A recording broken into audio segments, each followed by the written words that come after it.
മരുഭൂമി പോലും ദൈവസന്ദർശനത്തിൻ്റെ സ്ഥലമായി മാറും. ഹാഗർ എന്ന സാറയുടെ ദാസിയുടെ ജീവിതത്തിലെ വേദന നിറഞ്ഞ നിമിഷമാണ് ഇത്. ഗർഭിണിയായിരുന്ന അവൾ യജമാനത്തിയുടെ ക്രൂരത സഹിക്കാൻ വയ്യാതെ ഒറ്റപ്പെട്ടവളായി മരുഭൂമിയിലേക്ക് ഓടിപ്പോയി.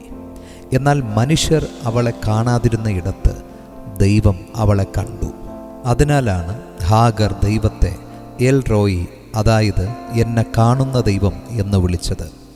ഹാഗർ മരുഭൂമിയിൽ ഒറ്റയ്ക്കായില്ല, ദൈവം അവളോട് കൂടെ ഉണ്ടായിരുന്നു. ഹൃദയം തകർന്നവളായി മരുഭൂമിയിൽ അലയുമ്പോൾ അവളുടെ കണ്ണുനീർ ദൈവം കണ്ടു. നമ്മുടെ കണ്ണുനീർ മനുഷ്യർ കണ്ടില്ലെങ്കിലും നമ്മുടെ ഓരോ കണ്ണുനീർ തുള്ളികളും ദൈവത്തിൻ്റെ ശ്രദ്ധയിൽപ്പെടുന്നു. ദൈവത്തിന് ഹാഗറിനെ അറിയാമായിരുന്നു, കാരണം അവളെ പേർ പറഞ്ഞാണ് വിളിച്ചത്. ഈ ലോകത്ത് കോടിക്കണക്കിന് ജനങ്ങൾ ഉണ്ട് എങ്കിലും ദൈവത്തിന് നമ്മുടെ പേർ അറിയാം.